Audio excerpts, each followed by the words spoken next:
Hey, for Tuesday, October 27th, 2020, this is the Pro and Con Show, and I'm your host, Michael James Ott.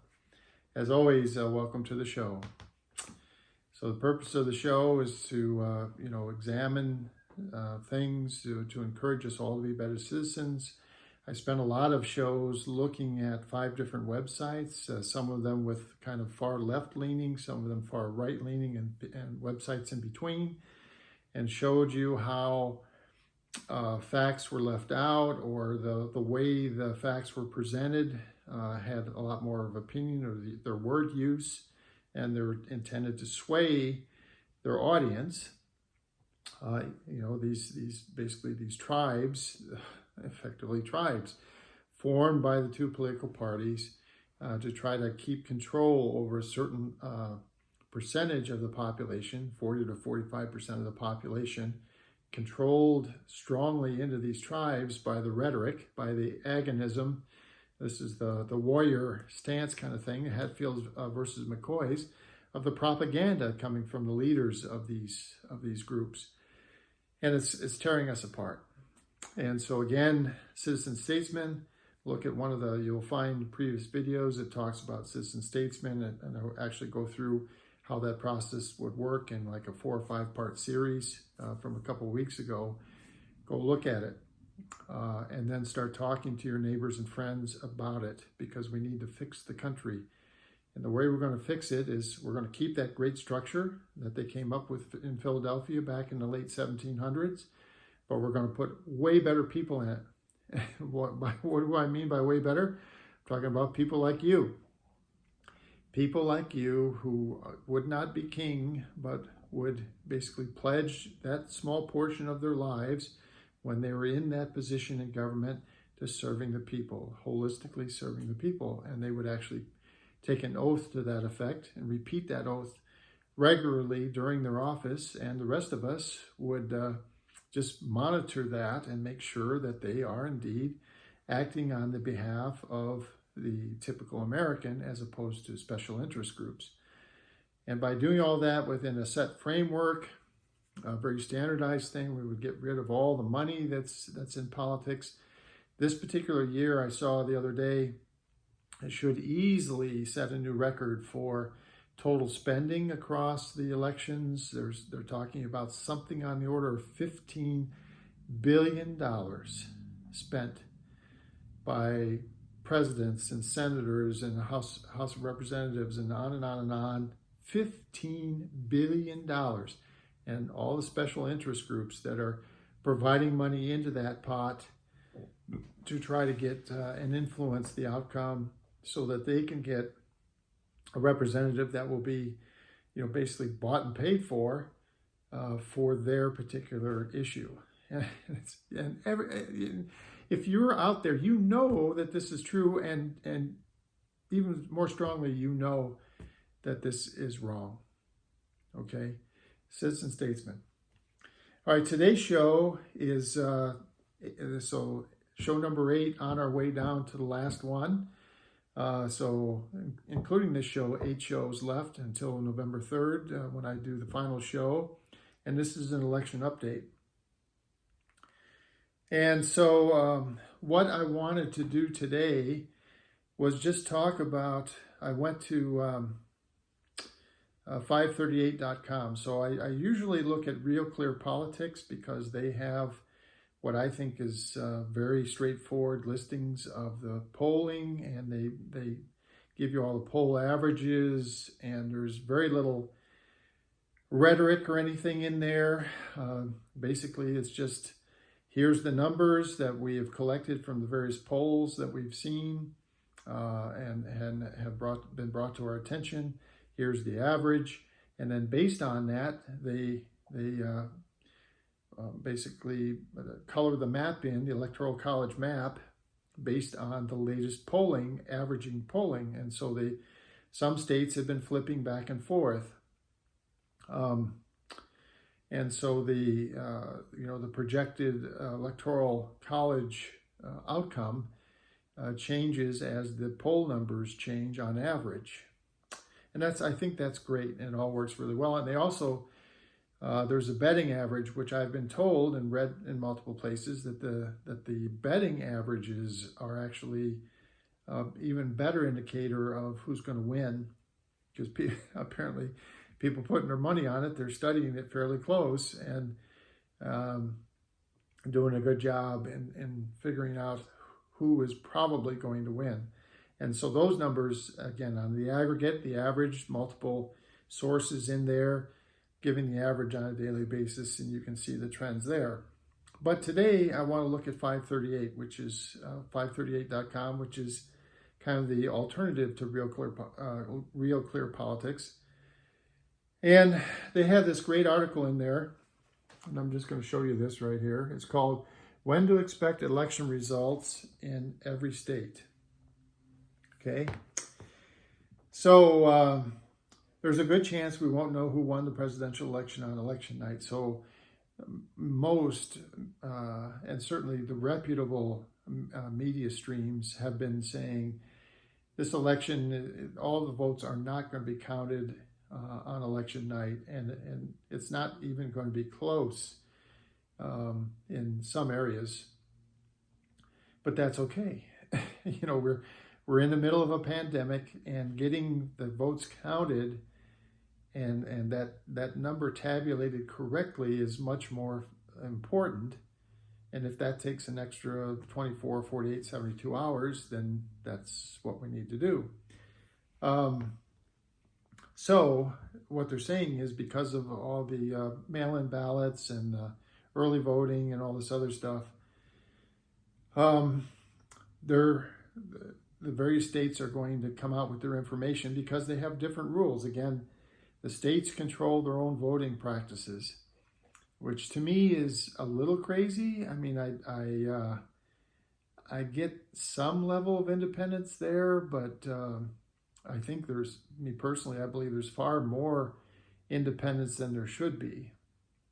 We should probably have a kind of a unified code of voting rights or something like that across the nation. And I'll give you one example where it's a bad thing.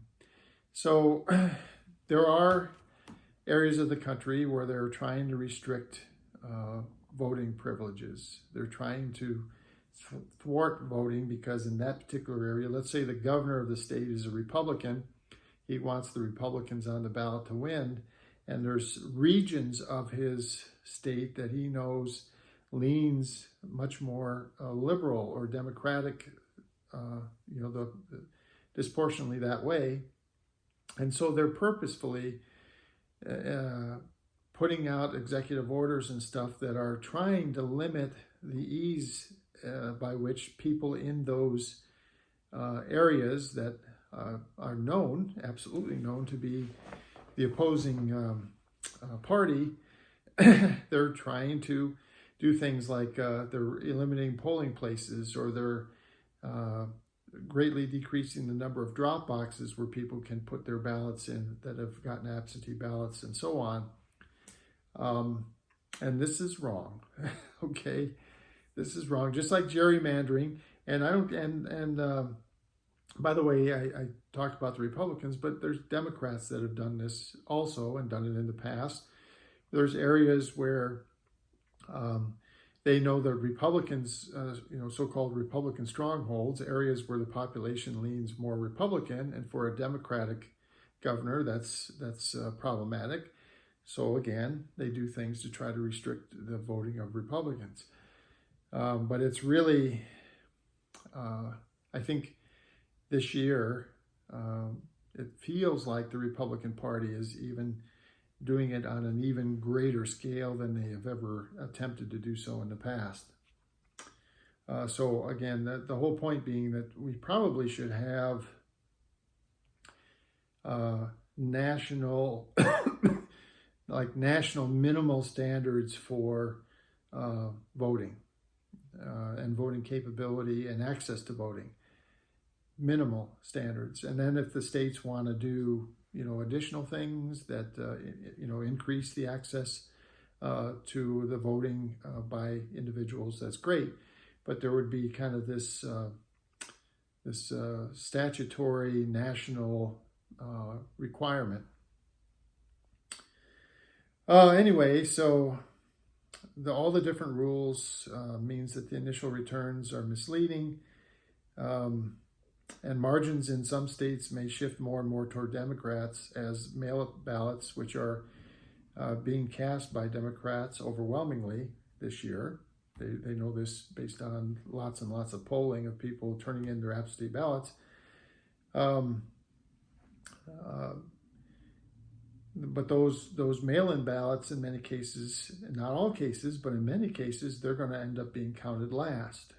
Okay, and they also might be challenged. So you could have people in a particular party that know that this area that sent in these ballots, is the other party's stronghold, and that they can, just basically arbitrarily challenge all these ballots in the hope that ultimately that some number of them would be refused eventually. I mean, completely refused. But anyway, the whole point behind the article is how much of the vote are we expected to know on election night?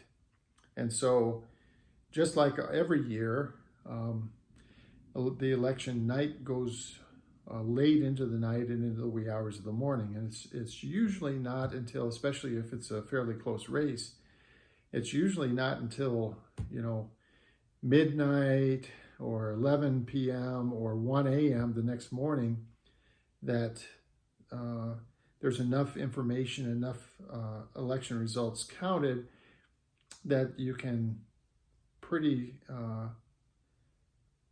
accurately know that this person won versus this other person, especially for the presidency. Now, the smaller races can take a lot longer because there's a lot of effort to count them, and that effort is taking place on a much more localized scale.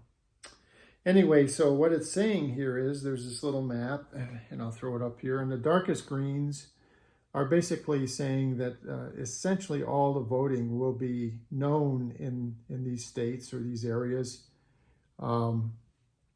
by the end of the night. So by midnight, let's say on the 3rd. And then the medium greens are most but not all. So, for example, the dark green, maybe it's 97% of all the ballots information will be in. Most but not all will be like, 85 or 90 or 92%, something like that. And then the lighter green ones are only some. So maybe only 60% or only 70%. And so why is that? Well, for example, Florida, they are already, I believe, they are already counting the absentee ballots. Their laws allow the processing of those ballots and stuff like that, and so they actually are in a head start, and it's the voting at the polls that ends up being kind of like the last votes. Those are tabulated, very quickly by the machines and stuff in Florida. So we should get near complete results in Florida, actually relatively early, 10 a.m. 10 p.m. or 11 p.m. kind of thing. Arizona and North Carolina also would be other states that would have a lot of their votes tabulated quickly. But then there's others that will stretch into Wednesday or even Thursday. And it says here that we should know the winner in Wisconsin by Wednesday morning. Michigan and Pennsylvania will probably take until the end of the week. Okay, and it all depends, if the on the margins of victory. So if you get to a place in Michigan, for example, where Mr. Biden, let's say, is ahead by 8 percentage points, and 80% of the votes have been counted, and some of these key districts have also reported they're part of that 80%, then you can say with pretty good certainty, well, Mr. Biden is going to win Michigan because there's 80% of the vote in, and these key 2, 3, 4 districts have already voted, and those votes are in. And yes, there's other votes and blah, blah, blah, blah, but there's no way, or almost no way, that Mr. Biden is going to lose that 8% advantage that he has. It's not going to go to zero, go the other way. So then, states get called sometimes because the margin of victory is quite high, and you don't really need to count all the votes when the margin is quite large in order to know the winner or loser. Now, the final vote, of course, can take a few days more. And so then they go through all the states, Alabama, Alaska, and Arizona, and so on. I don't want to do any of that. I just want to point out that it looks like some of the key states that we want to know about, some of the so-called swing states, like Florida is a big one, we're going to know that pretty darn quickly. Arizona, we're going to know pretty quickly. Wisconsin, Minnesota, Illinois, Michigan, Ohio, Iowa. Let's see here. South Carolina, North Carolina. All of these states we should know, not necessarily election night, but like Wednesday or Thursday morning kind of time frame. So I think my personal feeling is, based on the information that I've been reading, is that we probably won't have, unless, and again, Mr. Biden leads in the polls in many of these swing states. So presuming that that polling is reasonably accurate, it means that we won't know necessarily that Mr. Biden has 270 electoral college votes on Tuesday night, midnight or something. But we probably will know it Wednesday sometime, so the next day, sometime during the day, it would be my best guess, or latest would be Thursday, okay, the 5th of November. In one of those 3 days, and I would say most likely on Thursday, the day after Wednesday, the 4th, the day after the election, the actual polls are open, would be the day that we find out that Mr. Biden has the electoral college numbers needed to win the election based on electoral college results. Okay, so then that's the update. So I'm Michael James Ott. This has been the Pro and Con Show, and until the next show, bye for now.